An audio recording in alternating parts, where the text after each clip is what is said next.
mchache, mambo ni mengi mno. Jengine changamoto inayotukabili ni rasilimali. Rasilimali zetu ni chache. Kama mnavyojua, mara nyingi tunategemea kupata kutoka nje, mikopo kutoka kwa taasisi mbalimbali za kimataifa, mabenki ya kimataifa. Lakini yaliyotokea nchini kwetu yametutia doa kidogo.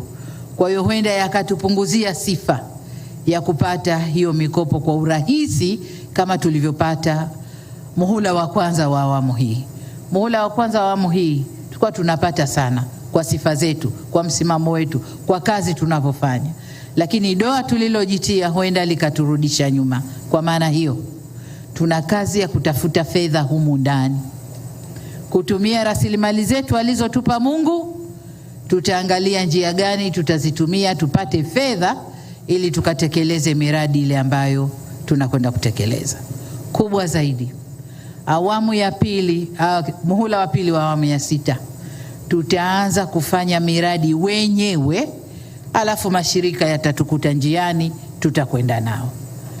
Hatutakaa kusubiri tunauza mradi, tunakwenda kubembeleza, mradi unakubaliwa, lakini nendeni karekebisheni hili, nendeni yule nenda kamkisi, usimnyukue, lakini yule sijui kamfanyeje.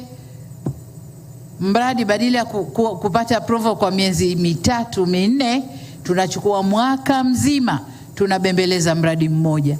Paka permission inatoka, no objection, maneno yenu wataalamu.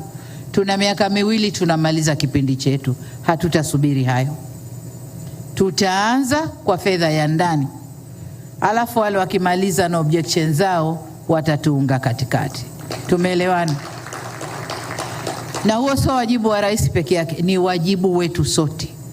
Ni wajibu wetu sote. Makamu wa rais yuko pale anasikia, waziri mkuu yuko pale anasikia, spika wa bunge na wabunge nadhani wako hapa wanatusikia. Kwa hiyo huo ndio mwendo ambao tutakwenda nao. Tuliahidi kufanya mambo ndani ya siku 100 za kazi. Nadhani leo tuko kwenye siku ya 10 katika hizo 100.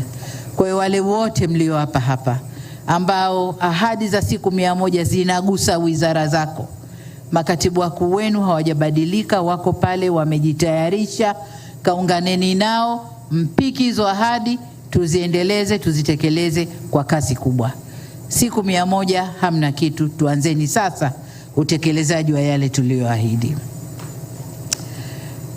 Ndugu zangu,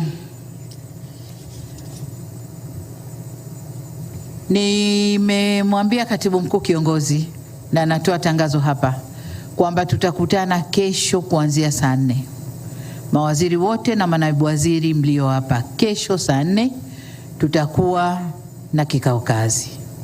Tutakwenda kuyachambua yale yote ambayo tunapaswa kuyafanya kwa undani, kila mmoja ajue.